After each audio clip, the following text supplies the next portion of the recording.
Welcome. Órale. Love it. Bienvenidos a todos. I'll give it a couple seconds for people to jump on, but welcome to our premiere episode of the human side of AI leadership and innovation. Super excited. This is going to be a new weekly live stream hosted by the Latino AI Summit. And we're excited. We want to know who is listening in. So feel free to drop in the comments. Let us know that you're listening. Let us know where you're listening from. And yeah, I'm so excited about this conversation today. Let us know that we're live too. I just want to make sure because I can't, it says we're live, but I don't see any engagement yet. So, all right. Okay. I think we're live here. So, let us know in the comments where you're listening in from, but we're super excited. Michal, was that you testing? Yeah, that was me testing. All right. Yay. Okay. So we're going to kick it off today. For those of you that don't know me, I'm Ruby Garcia. Welcome everyone to the premiere episode of the Human Side of AI Leadership and Innovation. This is our weekly live stream, like I said, hosted by the Latino AI Summit. And this is where we're going to explore the human side, the people behind the technology, people who are innovating. So each week we will spotlight leaders, builders, researchers, innovators, educators, and change makers who are helping shape what's next. And we have a very, simple mission and belief. And that's that the future shouldn't just be built for communities, but it should be built with community. So whether you're listening to us live or watching the replay, we're so glad that you're here. Again, feel free to drop in the chat where you're listening from. I'm Ruby Garcia. I'm one of the co-founders of the Latino AI Summit and also the founder of Ruby Garcia Coaching. And we're going to dive in. But before we do, I want to introduce the other co-founder and want to share. Okay, good. Yay, I see the comments coming in. All right. So we have Norma and Lidia and someone from Chicago. For whatever reason, the name doesn't show up, but we've got Chicago in the house, and LA and Puerto Rico. So I'm so excited. I'm excited about the topic that we're going to be discussing today, which is all around psychological safety, leadership, and why people matter more than ever. And I'm really excited because the co-founder, who is also the co-host of this show, is Dr. Michal Tapia. And this time she's going to be on I'm going to be interviewing her. So she's technically, even though she's co-founder and co-host, today she's in the hot seats. Not hot seat is maybe the best word for it, but we're going to be talking to her. And so welcome, Dr. Michal. Ooh, thank you. Thank you for having me, Ruby. I'm excited to be here today, and I'm excited about the conversation ahead. Yeah. And funny enough, because I know you, I didn't even pull your bio. So I just realized that. But anyways, this is, I really wanted to, when we were talking about doing this live stream, which we've been, working on for a while now and just kind of organizing. But I really I thought you would be the perfect guest because I really see you as an innovator. You have been doing research. You're a newly minted doctor of last week. You defended your dissertation and graduated from CUNY. And, I think a lot of times when we think about innovation, we often just automatically think about technology, but innovation looks many different ways, right? And some of the research that you did and that we'll dive into today is groundbreaking research. And so, I think of you as an innovator as well. Before we get into, the research, tell us what do people need to know about you beyond your title? Like, who are you and what has shaped you?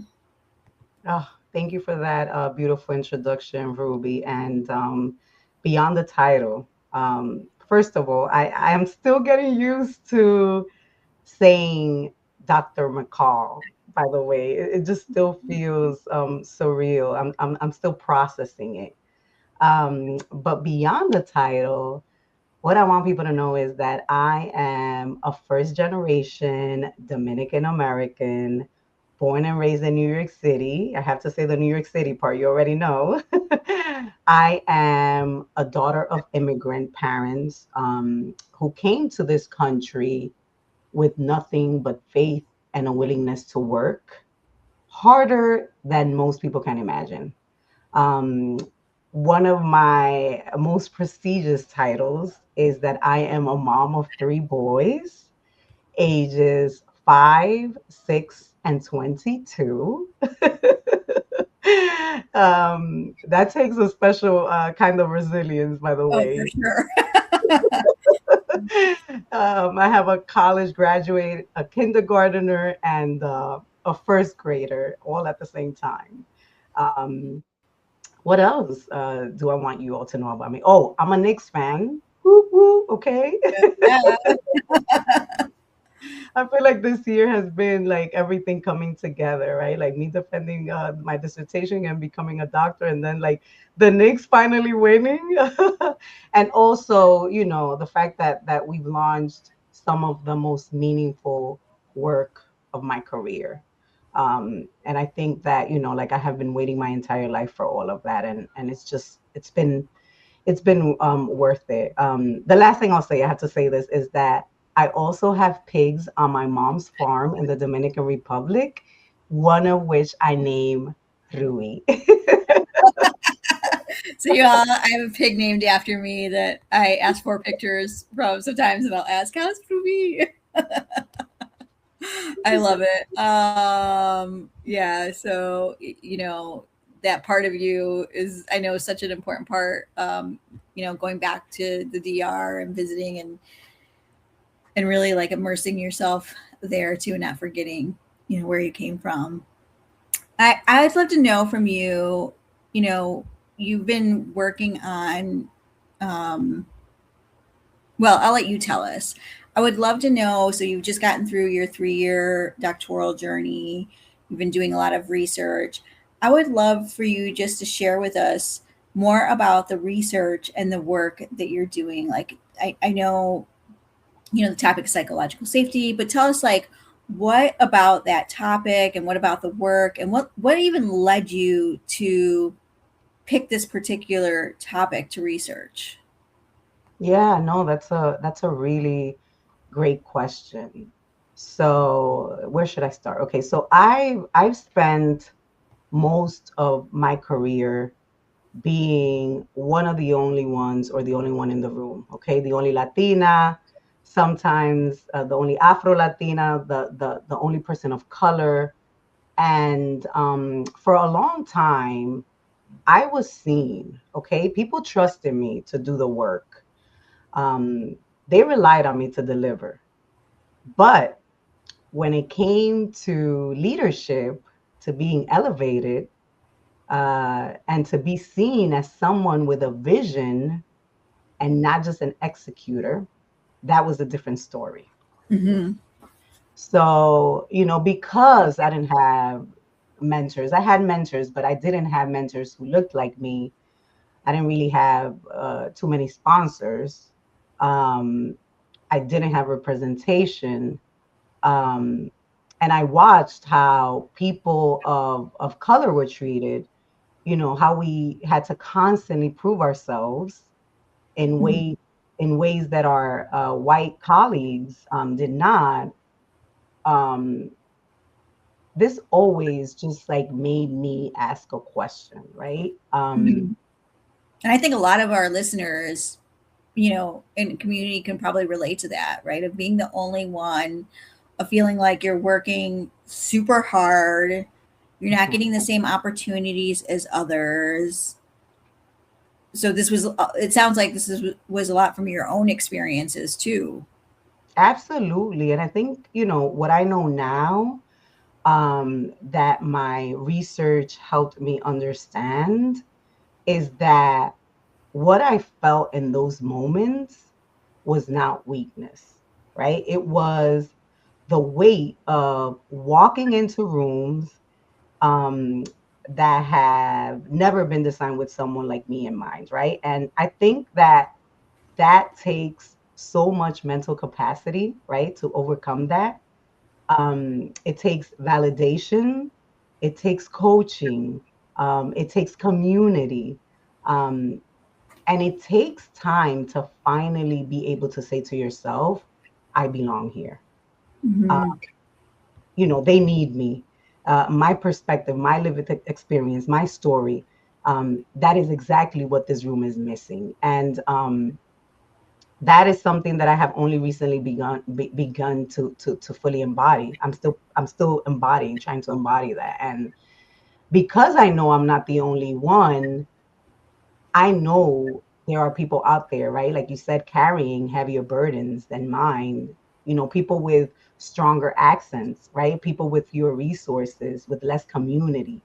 I think that's when I really started to think about making the research, and creating spaces like these, my life's work, right? To build something for us. Yeah. Yeah. So it came from that deep need. And what I'm also hearing is that, and I think this happens for a lot of us, is that we look at ourselves and think that there's something that we're doing wrong, or that you know, we're not showing up, or, you know, we just put the blame on ourselves rather than looking at the environment that was created, and and like there actually might be something missing from the environment, right? Like that psychological safety. So tell us a little bit about the research. Like, why is psychological safety important? Um, what does it what is psychological safety? Because I feel like that's a word. It's coming out, I feel like, more and more. I don't know if it's because of me being so close to hearing you that I notice it more. But I think it's also something that's being talked about because of AI and the technology and innovation that's coming out as well. So can you define for us what psychological safety is, and then also, um, not only what it is, but what's what's the importance of it? Yeah, no, thank you for asking such a great question. And I realized Oh, one of the, I okay. hear me? Can you hear? Yeah, I can hear you now. It kind of went out for a second. Okay. So one of the things that I learned early on from my research was that even though people felt it or didn't feel it, not everyone knew what psychological safety is. So I'm glad that you're asking. So psychological safety, and that definition comes from Dr. Amy Edmondson at Harvard Business School, whose work is the foundation of everything, my dissertation. She defines it as the belief that you can take interpersonal risk at work without fear of humiliation, punishment, or retaliation. So, in simple terms, it is the feeling that you can speak up, ask for help, raise a concern, disagree with a leader, or challenge a decision without it costing you something. Mm-hmm. And when I learned about that term, of course, I had to ask the question, what does that mean for Latina professionals? What does that mean for people like me? But I think it's also important to mention like what psychological safety is not. So psychological safety is not about being comfortable all the time.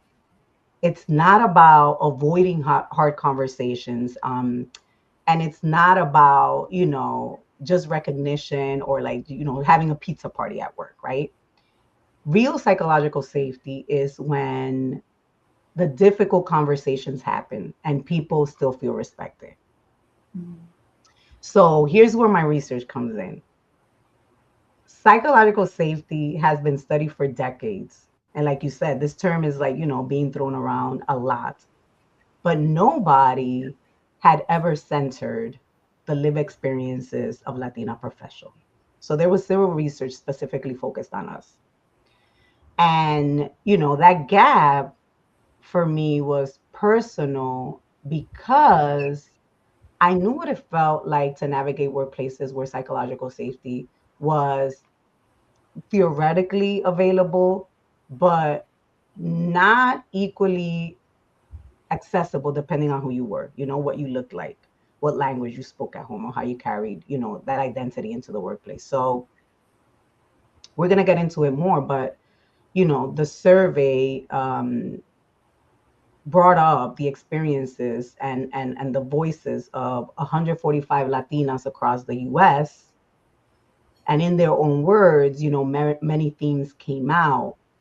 Um, and, why is it important? Because when we create spaces where people feel comfortable coming in and learning and being themselves, um, there's the potential for innovation. There's the potential to, create spaces where, organizations, not only individuals, could thrive.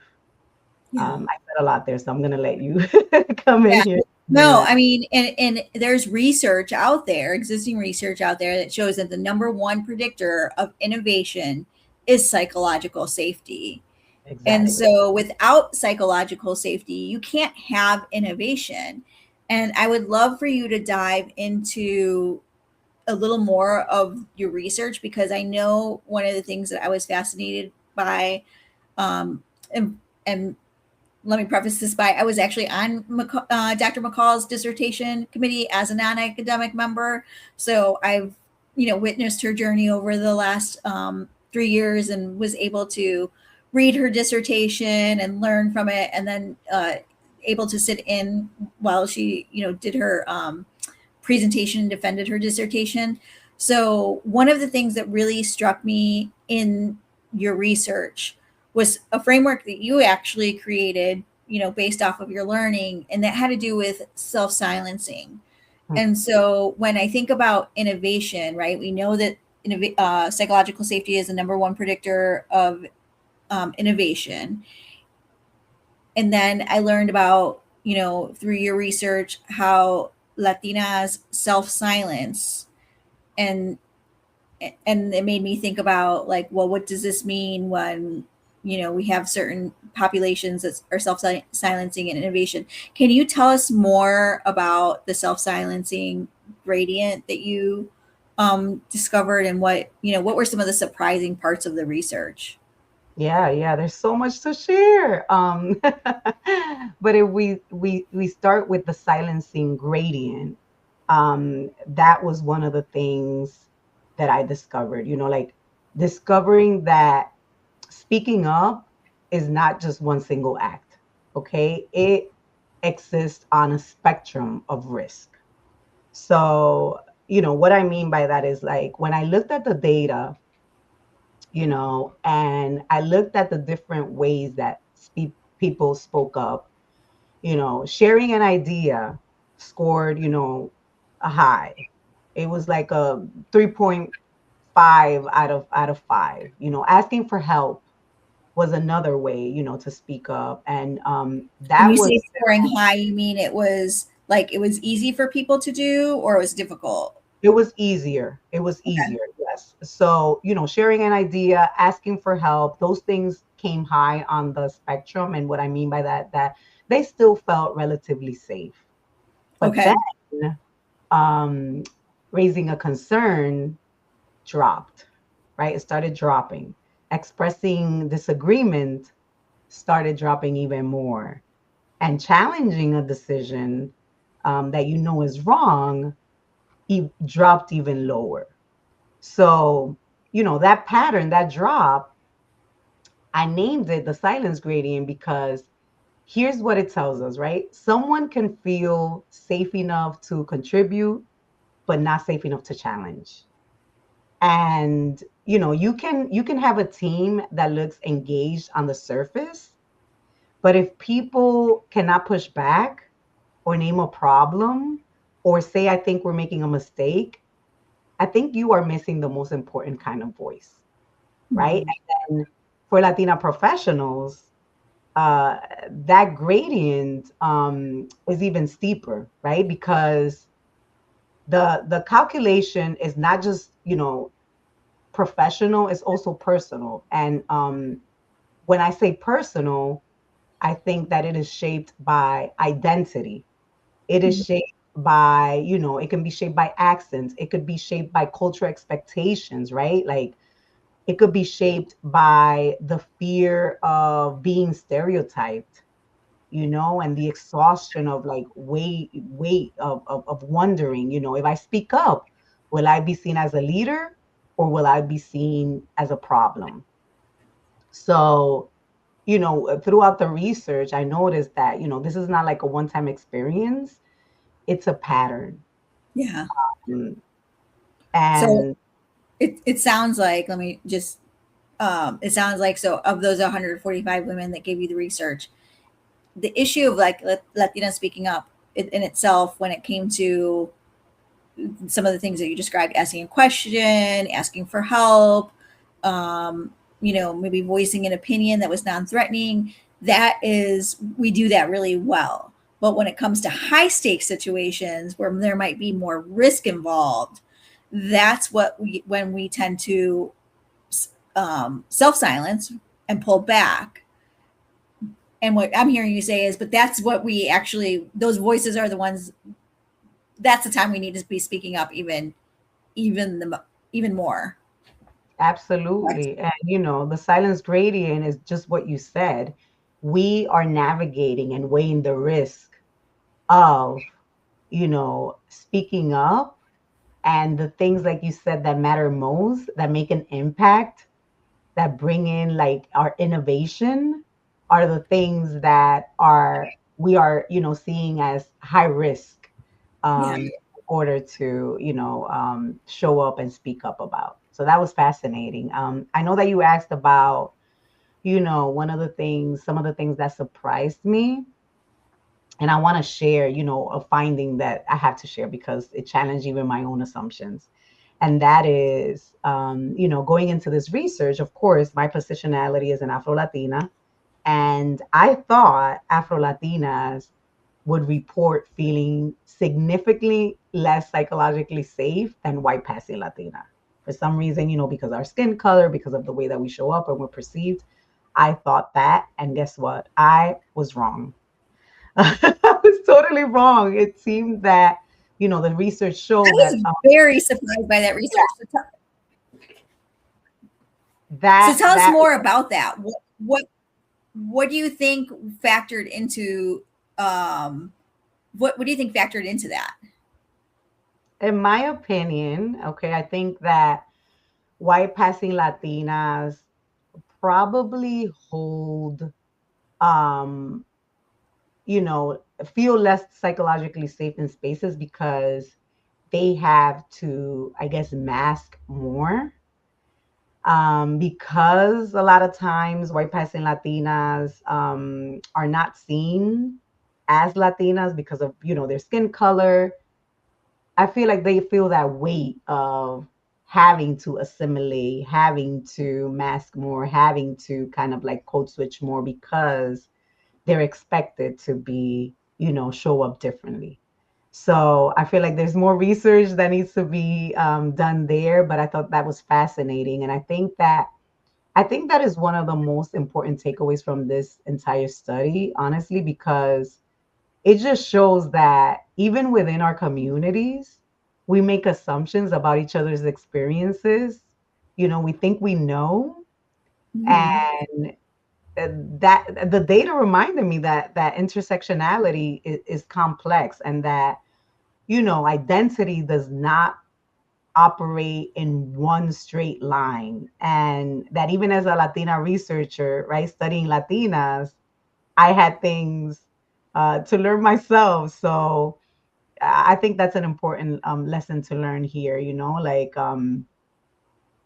we need to challenge our own assumptions, and it just opens the door, to go deeper and to be honest about the conversation. Yeah, I was really fascinated by that, and I also wonder if because of I wonder how it looks for, like you said, there's so many different factors that can contribute to it. I also wonder if language plays a part in it, in any of it. Mm. As someone myself who, could be considered white passing as well, and depending, like I feel like even that's so subjective, right? But um, uh, I wonder how like knowing Spanish or not also impacts that. And I think of that as myself as someone who it's not my first language. I speak it broken. I only speak it well when I'm mad. Then it seems to come out really well. But we've heard that all. But I also wonder how that plays into it too with identity and whether someone feels like I know one of the things that I personally struggled with in my own journey with identity and not only my identity with journey, of being like lighter skin, but then not speaking Spanish fluently, but also growing up in a bicultural home because I grew up with, an American, Polish American stepfather and was raised in a very, white conservative town too, where I was like one of the few Mexicans. And so I think about how that has, influenced my journey of am I like, especially in my younger years, am I Latina enough? Right. Yes. Now I can't go into a room without being like, I'm Latina, right? And I want everybody to know it. But for a long time, like I really questioned, like, am I Latina enough? And I've been, to this day, I've had situations in the last, 6 months where people have asked me like, but are you really Latina? Like I knew where you grew up, or, the microaggressions of like you're but you're not that type of Latina, and so it's interesting to hear that, for you to see that assumption, like you had this assumption, it was wrong, and then what the data showed, but also how much more research needs to be done, which is one of the things that I clearly heard from when you defended, and hearing the other academics just talk about like, oh, here's another part of research, like your research, and this is, again, why I think you're such an innovator, because this was groundbreaking research done specifically for Latinas. But then it's like you just hit the tip of the iceberg, because there's so much layers and nuances, and Latinas don't experience work, life, leadership, careers, family in the same way, right? And this is, I think, goes back to like the fact that we're not a monolith, which we talk about often. So, I'm, and I just want to say that I think this is so important a conversation to have, because this is why we need, more Latino voices in doing research, because I was really also surprised to see how a lot of your, a lot of the academics that were on your dissertation chair, they were really interested in what it looked like for other communities to feel psychologically safe. There's lots of questions, and I want to bring some of these to, and I know if we don't get to all of them, we will certainly come back to them. I know, I think that one was asked, Norma. So let me see here. Okay. So Norma asked, did you find any trends related to roles and positions in organizations? That's such a great question. So just to give you some context, I did a mixed method study that included more both quantitative and qualitative questions. So my survey instrument included 40 different questions, and a lot of them were, exploring identity, which, I wanted to sort of like highlight and look into the intersectionality experiences of Latina, which, is something you brought up, Ruby. Um, and to answer Norma's question, we can dissect the research into so many intersectional experiences. One of the things that we discovered through this research is that the more intersectional identities people had layered, the less psychologically safe they felt, which is Mhm. absolutely something that I was expecting. So we broke it down into different levels of education, different positions within an organization, different generations, whether people identified as Afro Latina versus white passing Latina, all the different things. And like I said before, most folks, most Latinas that we interviewed in this research, that we surveyed in this research, were already leading. They were already director level and above. A lot of these Latinas had master's degrees and above, which makes the point about us being engaged and about us already leading and having certain titles and certain educational experiences.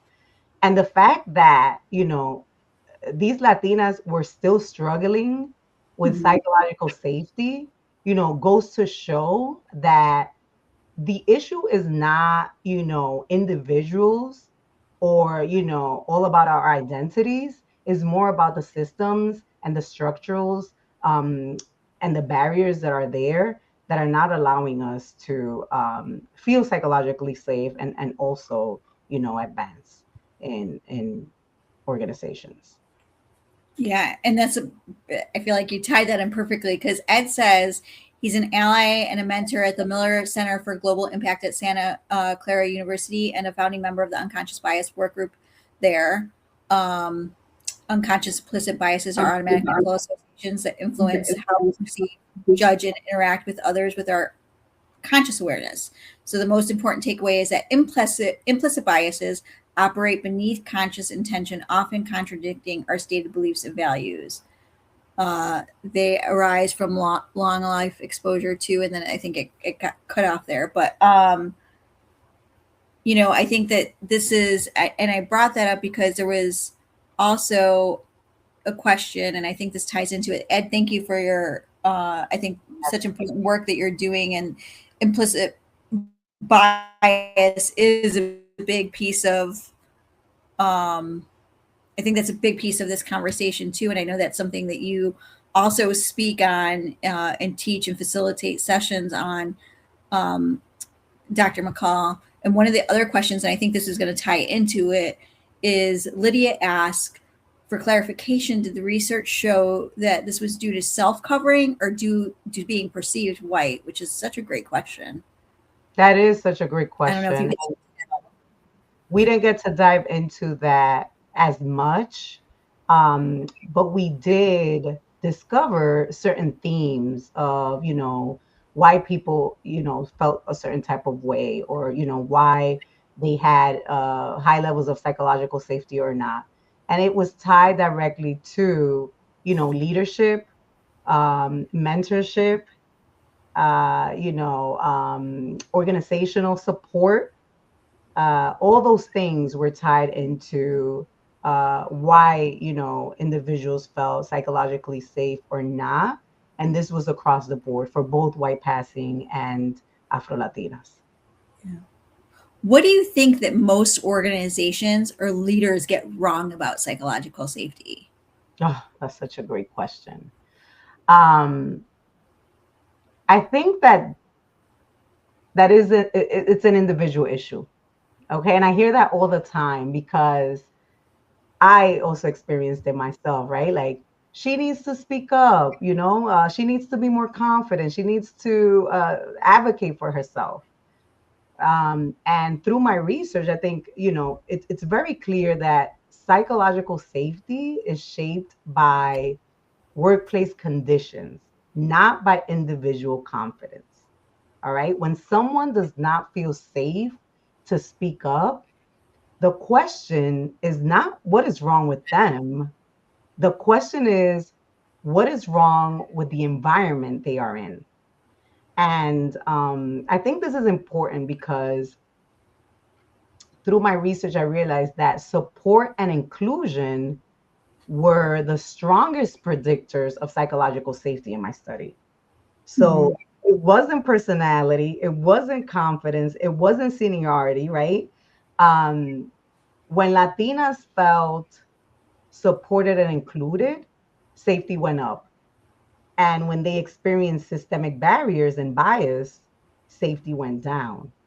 So leaders create culture, and if your team is silent, that silence is telling you something. So, that's perfect because in my mind, what I was thinking about is I've known people, and I've experienced it too, is, and I guess so I'm going to give some context and then ask a follow up question. So we've all, or many of us have maybe been in a situation where it wasn't psychologically safe, right? The leader is asking us for feedback and nobody wants to say anything, even though we're all thinking the same thing because, we're scared of like maybe retribution or you know, we're going to, the consequences basically, or like we're afraid of the consequences. So for how would you recommend for leaders, like as an individual, not even the organization, but as an individual, if you're a leader and you want to know, am I creating a safe space? Am I creating a psychologically safe space? What kind of questions does a leader maybe need to be asking themselves to determine whether, yes, I'm doing a good job, or hey, this is an area that I need to work on? That's such a great question. I mean, like, even the example that you brought up, right? Like, pay attention to what happens in the hallway after the meeting, right? I was in a meeting recently where a leader asked for feedback, right? And the room was silent, right? They moved on.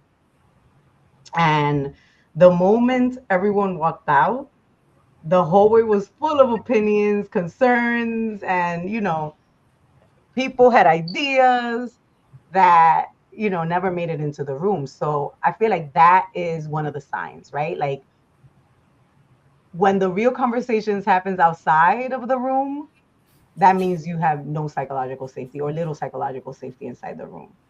And I would say other warning signs are, people always agree with the leader, right? Nobody ever says, I don't know, or, when mistakes get hidden instead of people learning from their mistakes, and also when the people who speak up are constantly the same ones, right? Usually those with power.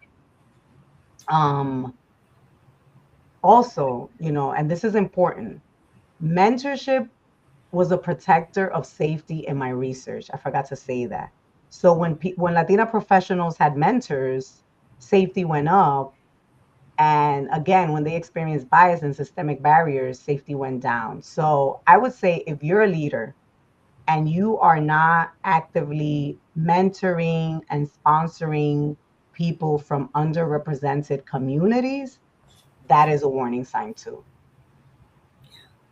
That should be a huge red flag right there, right? Yeah. I think that's so important, right? Because um I mean, the research is just like it's telling so much, uh and if it's there's just so much more to be done, but I feel like when we don't have those, you know, we don't grow when we have yes men, for example, right? And I think about, and I would love to bridge this to the Latino AI Summit in particular, because I know that on the when we were like curating the event, you and I were very intentional about the type of event that we wanted to create, and I think one of one of the many giftings that you bring is really operationalizing care, right? Like bringing in the psychological safety for leaders that want to do that. And I feel like that's why we got the response that we did. Why, for those that might not know, I'll share a little data about what came through in the survey responses. So we had about 109 survey responses, which was about uh, a quarter of response, which is very high for surveys too. So we had a lot of engagement. And on it, there were things that said were commentary around like, I feel safe. This is the first time I've seen myself in an AI conversation. I finally feel like I belong. I felt seen. So that was a lot of the feedback that we got from the event. And what I love too is that we also, when we ask for feedback, especially in our listening tour, we also got feedback of like, here's what you could have done better. Mm. And I thought that was so great Yeah. because the fact that people could give us honest feedback to me meant that we had curated a space where people felt safe to give us kind of tell us like, hey, here's some growing pains and here's what I would have done next time and whatever. And we really, we took that. But even looking back at the very beginning, like, how do you see that how did you think about building psychological safety into the infrastructure of the Latino AI Summit? Yeah, no, I mean, in terms of like the response rate and the constructive feedback, I feel like constructive feedback is definitely our love language. Sure. It just, like helped us grow. And it just, it's like you're building with community, which is what we're trying to do with the Latino AI Summit. And what was the question again? I'm sorry. Just about like what does it look like to operationalize psychological safety? Like, how do you build that into the infrastructure? And maybe you can use the Latino AI Summit as an example or otherwise, but like how, how do you actually build that in to the container and the environment? So it's not like an afterthought, but it's literally the design. Absolutely. I love that question too, because we were being really intentional about creating that psychological safe environment. And I think, the way that you operationalize it is you embed it in everything. And what I mean by that is thinking about creating a space where people feel represented, that they can show up as themselves. And that comes with who's in the front of the room. Okay, you saw that over 50% of the participants were women, and usually women do not get represented in tech. So that opened up the space for other women to feel represented, to feel like they belong. We had neurodivergent folks leading the room, seasoned presenters, but also presenters that were presenting for the first time in front of the room. So, from the language, from sending communications in advance for people to process and know what they were going to expect when they walked into the room, to see themselves represented even in the music that we played, right?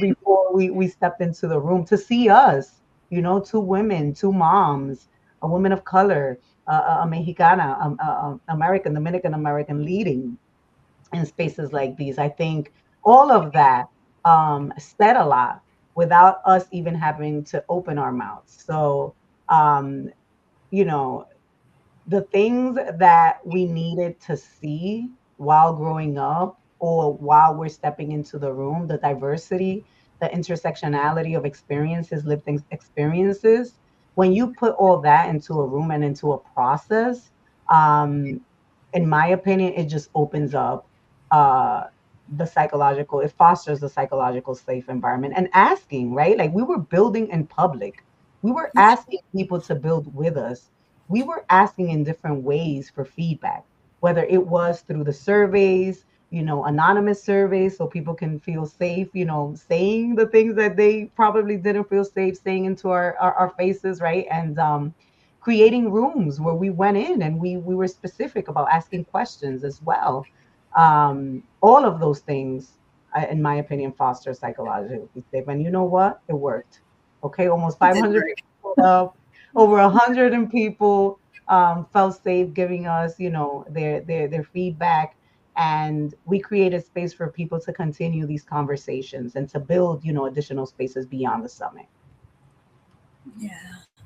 I know there's questions also in the, feel free to drop your questions into the chat. Even if we don't get to all of them, Dr. McCall will respond to those. I'm putting you on the spot now. I'm making you accountable. We will respond to those. There's lots of great conversation, but drop those questions in there. And if we have time, we will definitely get to them. This is such a robust conversation. I feel like this, literally, there could be classes on this, right? Yes. And Dr. McCall is available for hire if your organization needs it. So I'm going to give that little plug in there to talk about how to build, because, and I wanted to move on, but I do want to say that you, or maybe you can just tell us, just in a minute or so we can, kind of start to wrap up and get through a couple more questions. But maybe you could just tell us briefly, because you did create a framework for organizations and for individuals to utilize when they're thinking about psychological safety. Can you, at a high level, just tell us about that framework? Yes, absolutely. And this framework came directly from the research, because one of the things that I asked specifically was, what were the coping mechanisms? What were the things that Latinas used, in order to feel safe, in order to show up fully? And from research, I created the Voices framework. And of course, we're going to share more about what the Voices frameworks represents. But the Voices framework is definitely operationalizing um, psychological safety for not only Latina professionals, but for a lot of marginalized identities. And this is definitely a curriculum being built on how to identify whether folks are feeling psychologically safe or not, and how do we take action. For individuals, how do they show up differently? What are the tools and resources that can help them, foster those environments of psychological safety? And for organizations, like, what can they do to support us to show up, to validate our experiences? So I am really excited to share that framework with the world, because I think that it will help us understand how to operationalize safety and care. I can talk about this for hours, Ruby. I know it's so good, and the research is like, I think it's, amazing. And like I said, there were so many aha moments reading it. And will it be available for people to get their hands on if they want to? Absolutely. I'll have a short version of a guide where folks can, do these small things in order to make, big impact. And then I'm thinking about building a curriculum and some courses around that, long-term courses. So more to come on that. But I will definitely share more resources, more tools, and more guidance on like what the Voices Framework is. Last question before we move into the next stage. And what can innovation exist without belonging? Is my question to you, because I know that belonging was also a big portion of, you know, some of the research that you did. So I'm curious. Do you think that, or from either your opinion or from your research, depending on how deep you dove into it, can innovation exist without belonging? No, in my opinion, no, period. Because, if people do not feel like they belong in the room, they're not going to bring their full selves into it. They will perform, they will comply, they'll give you what you think, what they think you want to hear. But real innovation happens when people feel safe enough to bring something unexpected, right? Something uncomfortable, something that has never been tried. And that requires belonging every single time. Yeah. I love that. You know what it makes me think about is I don't know if anyone is familiar with Sarah Blakely, who is the founder of Spanx. And one of the things that she says that made her successful as an entrepreneur, she said growing up that her dad at dinner every day would ask her and her brother, "What did you fail at?" And they would Oh, celebrate their oh, failures, right? I love Because that. failing meant that they were trying, and then they were also learning, right? They were looking at what were the lessons? How might I do this differently?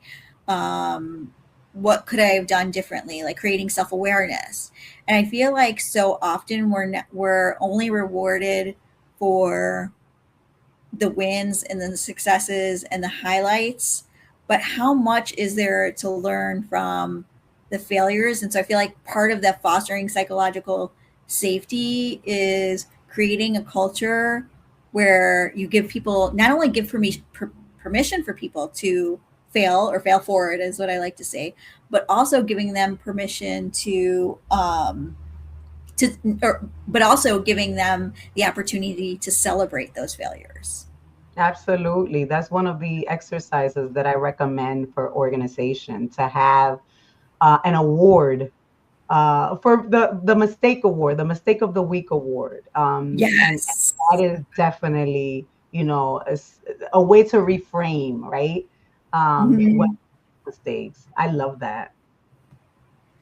All right. So we're gonna move, yeah, and maybe that's something, McCall, that we even implement in our work too, as we continue building out the summit and beyond. Is doing something like that where we're, celebrating the failures too. So keep dropping those questions in. We do have a big announcement. I forgot to say this. We have a big announcement. So if you can stay on, we have a big announcement to make. But before we do that, I want to do a quick rapid fire with you, Uh-oh. Dr. McCall. All right. So, and this I didn't give you all the questions too, because I know you love to see. So this is just kind of off the cuff. What's your favorite What's your favorite AI tool right now? Oh my goodness, there's so many. Claude. I would say Claude is my favorite one if I had to choose one right now. Okay. Anything particular, like I don't know if you're playing with like different functions or you know I what do you really like the integration with Claude. I like the visuals and I like the tone. I would Okay. say, Yeah, I like the tone too. What's the book that everybody should be reading? oh, that's a good one. There's so many. But I am gonna say Creating Your Limitless Life by Dr. Esther That's funny. I have it Celedon. right here, and I did not know you were going to say that, but I have it right here for those of you I who do have not. it right here too. She's been such a great mentor, partner, and a gift to us. So read it. I'm currently reading it, and I have the workbook too. I love that. Okay, yes, I love that. If you haven't read it, go out and get Creating Your Limitless Life by Dr. Esther Zalidan. Okay, who's the person that you would most like to meet? Oh, that's hard. Barack Obama, Michelle Obama, Bad Bunny. I already met Dr. Edmondson. Oh, there's so many. That was hard. All right, what aspect of Latinidad do you believe is a superpower? Oh, our cooking. That's a superpower, okay? I love that. And I got to experience your cooking, so I will And our concur. music. I'll say our music too. It just connects Yeah. people. What problem is our community uniquely positioned to solve? Oh my goodness. I know it's Everything. everything. Everything like economic mobility, for example, right? Like I think that's a big one. What's one cultural value that influences you in how you lead? Wow. What cultural value? Trust. Trust. What's one possibility that excites you about the future? One possibility that excites me about the future is that we are the majority. Yes. I like that. Yeah. Um, And what's one word you hope defines the future that we're building together? 2, love and impact. I love it. All right. And my final question for you is what, and don't leave because we've got some announcements, but what invitation would you like to leave with our community today? Oh, that's a good one. Um, wow. Okay. So if you are there feeling like you are the only one, feeling like the room was not built for you, feeling like you have to prove yourself in order to belong, I see you, I am you, and I'm with you. And I want you to know that your identity is not a barrier. It is your superpower. It is your greatest asset. Okay. Your lived experience, your intersectionality, your culture, your language, that is not something to hide. That is something to bring. You belong in every room you walk into. And it's not because someone gave you permission, it's because you have always been meant to be there. So join us, follow the Latino AI Summit, follow me, come as you are. We are building the future together, and it has our name on it. Yeah. I love that. And would you do us the pleasure, Dr. McCall? I'm constantly going to be like, go to. I'm so proud of you. Would you do us the pleasure of sharing the big announcement that we have too? Tell us what's in the horizon with the Latino AI Summit. Okay, there's so many things in the Latino AI Summit, Ruby. I don't want to mess this up. One of the big announcement is that we're gonna have a summer summit. Woohoo! Woo! We are launching a summer summit because, we heard from our community that we just need more, not just a yearly thing, like once a year. So we are having an upcoming summer summit, July 22nd and 23rd. The lineup is going to be fire. We have a lot of more announcements, but look out for the registration link coming soon. It's going to be 2 days filled with hands-on workshops, community networking, all the things. Ruby, am I doing it justice? Yeah. So you can get tickets already. The website is live. If you go to the latinoaisummit.org, the latinoaisummit.org, you can find out more about the summer summit. Registration is now open, so it's official. We will be sharing that out. And I want to say that we really took feedback too. Like I mentioned earlier, we were on a listening tour and thinking about what else what worked well, what could be improved. So this is 2 full days of hands-on workshops, community building, networking. It's a virtual event, so you can come for 1 day, 2 days. You'll get access to all the recordings, so if you gotta go back and forth, maybe you can't make everything, you have meetings, there's multiple tracks, you will have the ability to watch all the recordings. And we did listen to the feedback, so we've got a couple new additions. We have a student track / emerging professionals track. That's super exciting. And then we also have a Spanish track, so we're going to have sessions that aren't they're designed in Spanish, not just translated. And then, of course, we'll have a AI foundations and a build and apply track. There will be some of the sessions will be longer for hands-on learning, so that you can actually kind of work alongside the facilitator. We always believe in a learning first community, so there won't be any sales pitches that you have to worry about. And like McCall said, you don't have to be a techie. You definitely belong in this room. So we're super excited about that. Again, July 22nd, 23rd, you can get your tickets now. Early bird pricing is available through June 30th. So $99 will get you 2 full days plus all the recordings for a limited time. And then it's going up to $149. So I want to make sure that, you're taking advantage and getting those tickets early on so that you're only paying the $99 and not the $149. And so definitely, again, thank you. I think I see Murray put that in there. It's the Latino AI Summit.org is where you can get your tickets.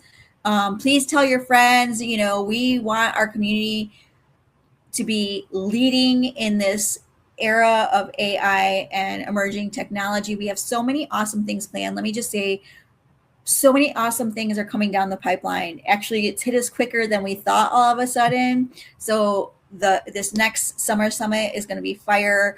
Some of the speakers are already listed on there. We're still uploading and working on the back end, but we have some amazing keynote speakers. All of our speakers are amazing, but that are not yet listed on the website. But I promise you are not going to want to miss it.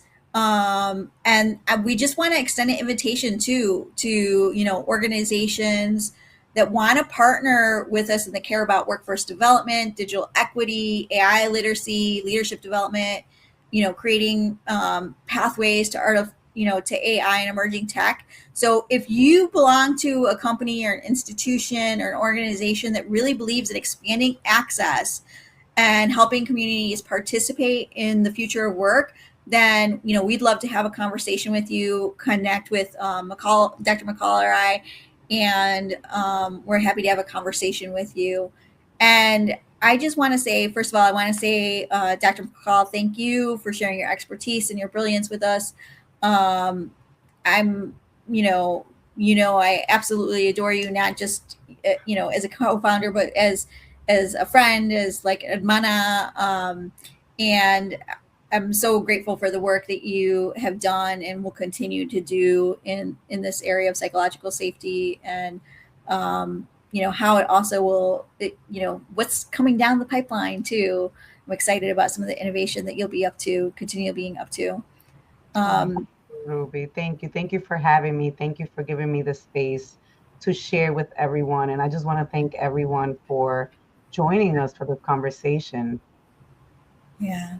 Thank you, everyone. We will be doing this weekly at 1 p.m. Eastern, so we'll see you next Wednesday. Thank you for joining us for the first episode of the Human Side of AI, Leadership and Innovation. And remember, the future isn't something that happens to us. Somos el futuro. I can't talk. Somos el futuro. So we'll see you next Wednesday. Until then, keep learning, keep leading, and keep building what's next. Hasta And we'll see you next pronto. week. Hasta pronto. Adiós.